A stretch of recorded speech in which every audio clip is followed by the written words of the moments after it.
When Tara Goldwyn reached 75, she left Florida and went on a trip to the Bahamas. She was an old woman with very little worldly belongings, dressed very simply, but her ticket was for a suite of luxury. She revealed what she was doing and who her son was while being ridiculed by a millionaire in front of the other passengers, rendering him dumbfounded. Tara has never been on a cruise. Despite living in Florida, a state known for its beaches, it had been years since she had been to the coast.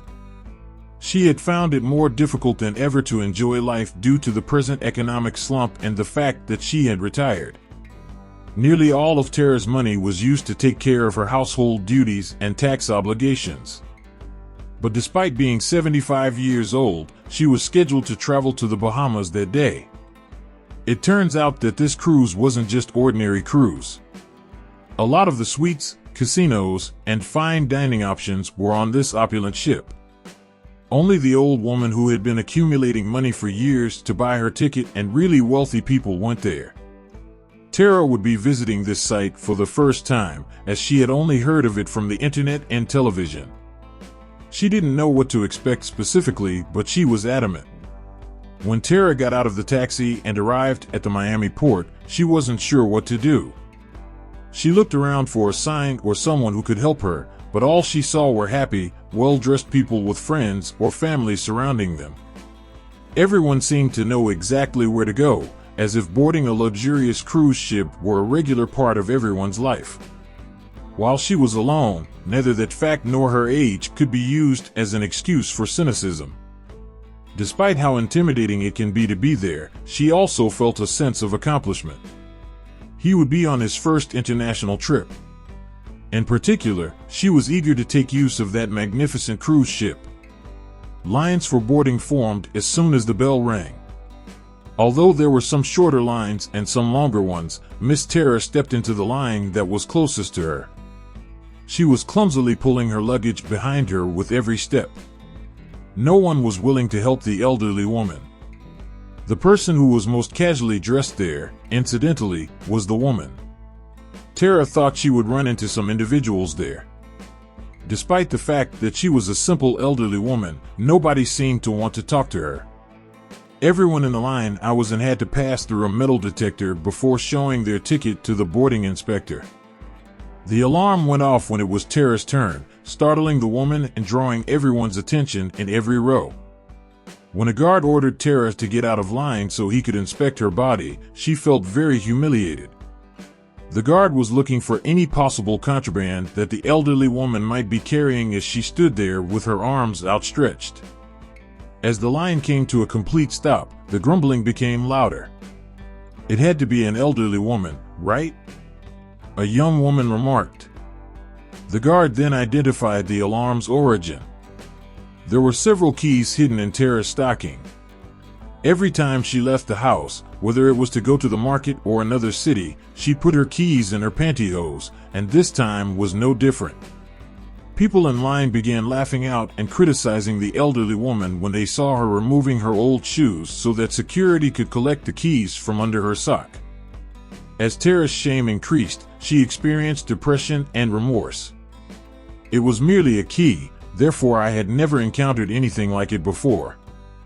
What about it was incorrect? She was eventually allowed to advance and enter the conference window of the corridor. The inspector attentively inspected both her and the document she sent in. He examined her carefully before asking, "Are you truly Tara Goldwyn? Is this really your ticket, please?" As she provided her ID, Tara responded, "Yes." The inspector, who appeared to be having trouble believing it, called the management. The manager glanced skeptically at the elderly woman after noticing the ticket.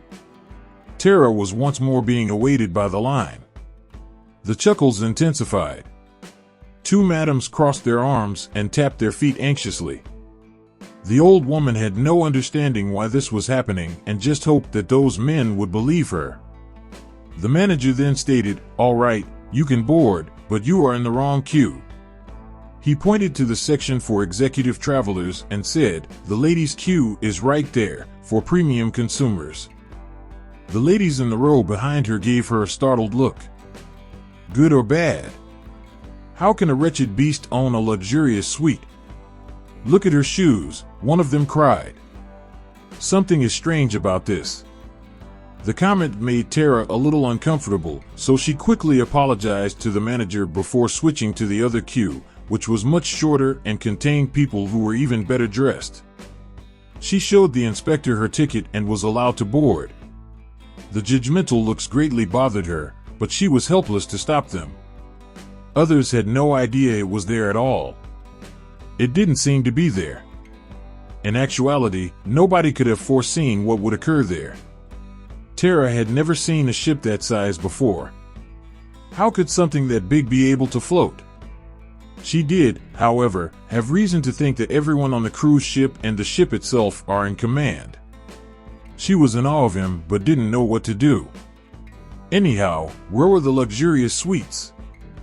When an older woman approached a crew member in uniform who was standing in one of the aisles, he initially thought she was just an interested low-income tourist because of her informal dress and worn-out sneakers.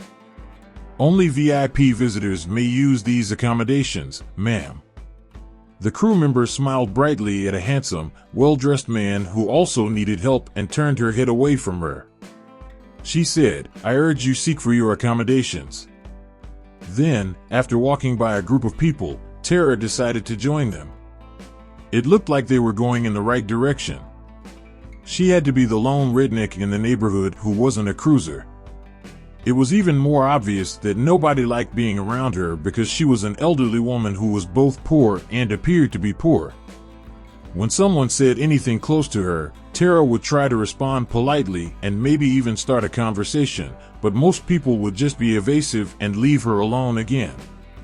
After that, they arrived at a spot identified as the executive suite. Miss Tara was not supposed to be in this place. The woman became concerned. Her arms were trembling from exerting so much effort to carry her belongings thus far. She would now and then look at her watch. Finally, a young crew member offered to carry the elderly woman's luggage after noticing how agitated she appeared. "Young man, I don't know where my place is." She modestly said, "This ship is enormous." When she insisted on seeing her ticket, the sailor was shocked. "To be honest, I was shocked that you were traveling in a deluxe suite." The young man tried to take Tara's baggage off of her instead of wasting time passing judgment and bringing her to her lodgings. The Florida native from a little town felt better now. She was no longer alone as she ultimately made it to her cabin. It seemed as though everything would go as planned. Tara accompanied the child the entire way till they entered a magnificent, affluent area that was busy with other travelers. "You are welcome as per your ticket. Please continue to read this sentence. I'll be right back to help you," the young man said as he left her luggage on the ground to respond to other concerns. The problem is that a man who appeared to be wealthy felt unhappy and decided not to remain silent, and the suitcases were left on the floor preventing other people's access. "It was all I needed." He said, "Ma'am, why don't you find your cabin and leave us alone? I pay top dollar to be in a posh, peaceful location, and I have to put up with this. But my ticket comes from this sector, my lord," she attempted to argue. The man only glared and said, "It's impossible." The sailor returned and saw the commotion being created. He quickly collected Tara's ticket and showed it to him to confirm her claims. "I can't believe we have come to this," someone said. "When did the filth of our country have the right to embark on such a cruise?" Tara was confused of how to react because these words worried her so much. She wanted to cry. He couldn't figure out why his mere presence had offended the man so much, let alone those around him. Others corrected that man's speech because they believed it was improper to address an old woman in that manner. But others agreed with the man that inserting "it was foolish" kind of passengers in the first section of a journey. "I'm wondering how the old lady got here. It was a gift, right? Won an art contest or radio contest?" One of them said, "You are aware of how much the needy like a raffle." Tara was angered by this remark. She strained to keep her tears back and covered her face with her hands. Do you not see that she has an equal right to be here as you do?" After seeing what the man had done to the elderly woman, a young woman vehemently defended her. "How would you address her if she were your mother?" I queried. "Aren't you embarrassed to speak to an elderly woman in that way?"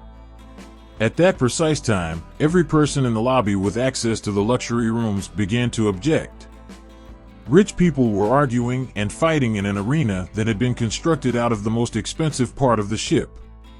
Feeling defeated and exhausted, the old woman left her bags in a corner and left. He permanently gave up on trying to recall his rooms. Before approaching the old woman to beg that she do the same, the sailor who had just helped her asked everyone to calm down. Tara's voice trembled as she spoke. She was led by the sailor to an armchair in the lobby where he helped her to settle down. She then let a faded picture fall on the ground. The sailor hurried to acquire the thing for her. He saw that a boy was in the picture and handed the picture back to her. "You must consider this to be quite significant, don't you? It was in your pocket, it wasn't in your luggage or wallet.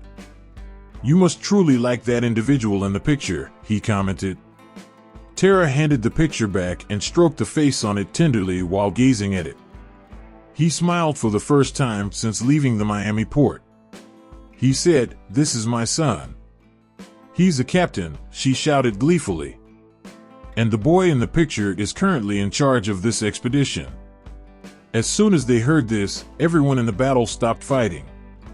The mystery coming from a modest elderly woman who wore neither nice shoes nor nice clothes and who was the mother of the most important guy on board the ship soon engulfed them. Without taking her eyes from the image, she began to speak. Tara was born into a low-income family in the south of the country. The children survived their difficult early years without going hungry because to their parents' modest property. Tara was in charge of raising her 3 siblings as they grew up because she was the oldest. Lily was the youngest and least healthy. Tara couldn't recall how many times she had to miss class to watch over her while her mother worked in the fields. Tara's father was compelled to enlist in the military following the attack on Pearl Harbor. After fighting the Japanese, he was eventually sent to the French front and never returned. But before leaving the nation, he gave his oldest daughter a piece of gold jewelry that he had inherited from her grandmother. He coerced Tara into making a promise that she would keep the object safe until his triumphant return. The man was the only one to return, and he did so in a coffin covered in a flag, so Tara was unable to give him the necklace. The family was never the same after this tragedy. Tara's mother was a widow who always missed her husband until the day she passed away. When Tara was 27 years old, she had no plans to ever get married, but Walter, a loving and gorgeous guy in his 30s, came into her life. Walter was the type of person who rises early and retires late, not too early. Not terribly absurd, but serious. He knew the place like the back of his hand. Despite having little dating experience, Tara thought Walter was the Prince Charming he deserved. Additionally, the man did treat her well. A year after their first meeting, they began making preparations for the wedding. But a second disaster would completely change Tara's life. Lily became very unwell one winter, and Tara thought she had the flu. The girl's situation did not alter, though, and she continued to appear weaker every day. When Walter finally called the local doctor, they learned that Lily had pneumonia. Walter made the decision to drive the young woman to the closest hospital in his pickup. Lily was placed in intensive care as soon as she arrived. 2 days later, Walter became weak and had breathing problems. When he visited the doctor, the medical professional informed him that he had also caught the ailment, perhaps while on vacation with his sister-in-law. On a Sunday, Lily caved in and left early. Despite his best efforts, Walter was finally forced to quit that way of life as well. There were now only Tara and her mother left. Only Walter's truck and an old ranch were still standing. The two of them were still in grief when Tara began to feel unwell. She didn't take long to prove that she was pregnant. She wished she could be happy right now, but she wasn't sure if she could. Nevertheless, her mother carried the pregnancy despite becoming increasingly weird over the course of the months. After the boy was born, Tara didn't feel much genuine joy. Finally, his mother's dementia had been discovered. Sometimes she simply forgets things. Sometimes she was extremely harsh, blaming Tara for their miserable and abandoned living situation. Ken, Tara's son, was growing up strong and healthy, much like his father, but his grandmother was constantly putting him in danger with her increasingly frequent fits of crying and hatred. Living with her mother had turned into a nightmare for her. Tara was afraid to sleep because she thought her mother would wake her up and she wouldn't be able to find her son. She made the most difficult and heartbreaking decision of her life when she gave Ken to a young farmer couple who couldn't have children but were heirs to a fortune and would provide him with the stable and happy life she would never be able to. She couldn't leave her mother to an unhappy and lonely old age. Even if leaving the boy with them was like taking a woman's arm, she had to do it. The death of Tara's mother occurred a few years later. The woman returned to look for the farmer couple despite the fact that they had abandoned their properties and moved to a different continent. Due to a lack of finances and the difficulty in making phone calls at the time, Tara was never able to find the child.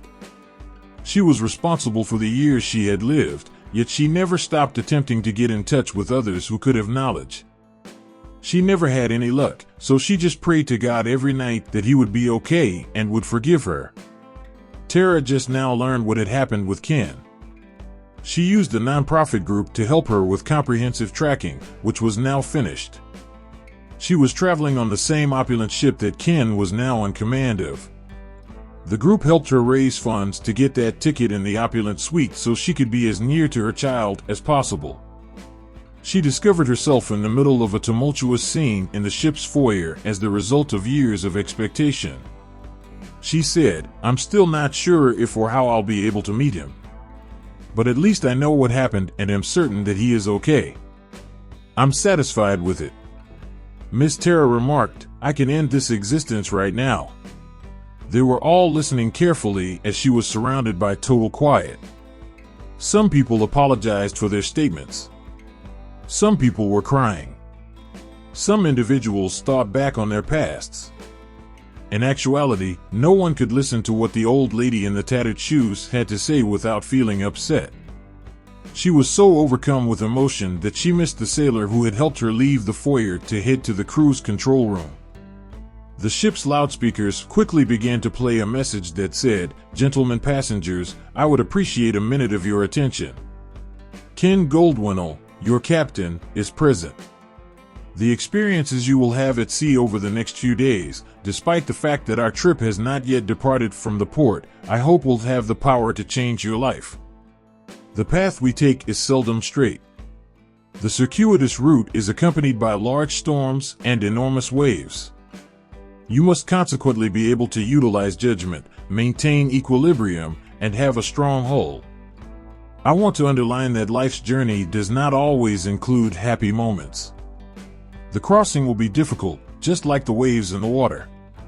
If we never make errors, we will never experience the joy of forgiveness. And if we are able to forgive, there is no reason to hold grudges against anyone. I also want to add one more thing as the ship's captain. My mother, my own mother, is on board this ship with me and all of you.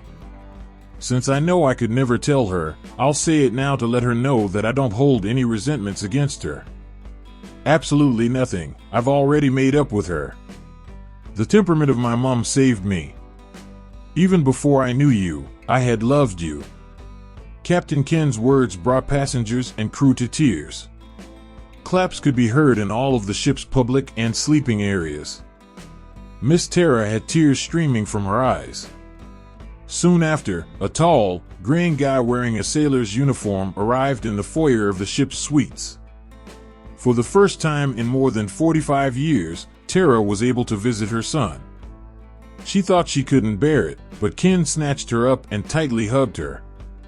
They were now both sobbing with pure joy as everyone applauded them.